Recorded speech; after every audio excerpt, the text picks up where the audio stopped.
Today we have a sponsored video by Uten. They would like us to give a test of their dash cam, and it should be a very painless and simple install. This dash cam features things like 3-inch display, night vision. It's actually higher than HD recording. It's actually 1296P. It's got a parking monitor, and it's capable of rear view video system, so you could potentially have two of these. So let's take a quick look inside the box, and then we're going to stick it up and go for a little drive and see what kind of video quality we got. Very sturdy box. And here we have the camera. It's a little larger than most of the cameras that I've seen. And it's got that nice screen on the back there. AV in. It also has a plug port for GPS. Trans flash card slot. I got a brand new card to shove in here to give a try. A few different menu buttons on the bottom.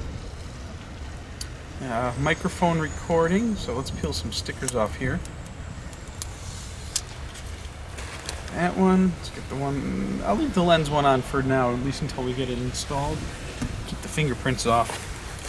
I don't have any microfibers with me. Take a little more out of the box. We got the owner's manual, and what do we have here? This should be our power plugs. Yep, we got the 12 volt input. And the window mount. All right. Well, let's give this a go and see what kind of picture this gives us.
So, final thoughts and conclusions on this dash cam. Well, setup was pretty easy and straightforward. Couple things I will note. Getting the micro SD card inside the camera was a little tricky, and it was not situated properly. I had to do it a couple times before the camera recognized it. Once it was in, it was fine. The mount is okay. It's pretty easy to put on, but it gives the opportunity for it to jiggle just a little bit. So on a rough or bumpy road, you might have a little bit of image shake. Some neat things about this is it has collision warning. It can detect when you're too close to a vehicle in front of you and warn you, and it also can recognize lanes. While that is a cool feature, and it also displayed it on the camera, as you can see, I found it was, the voice was a little distracting and excessive because it just wouldn't stop. Lane adjustment, whatever, over and over again, or too close to a vehicle in front of you when you're just parking and it's a building in front of you, and it would just keep repeating itself over and over again. That being said, the picture was okay for a camera in this price range, whereas I discovered the bit rate was a little low. It's at 16 megabits per second for video, and the audio was a little higher than it really needed to be. Audio was at 256 kbps. I would have rather have had the audio at like 64 mono, and I mean instead of stereo, because there's only a single microphone, and had that extra bit rate given to the camera, the video quality. The field of view and the resolution were great, but the picture can get a little blocky in areas where there is a lot of detail. So a lot of trees around with leaves, and pictures started getting a little blocky. You could see for yourself. Overall, this is a excellent beginner's dash cam. This one, I'm going to actually be giving this one to my mom for her car because she broke her other one. We're not going to go into details on that. So that's it. If you're interested in checking this out, see the description box below for the link to the camera to purchase.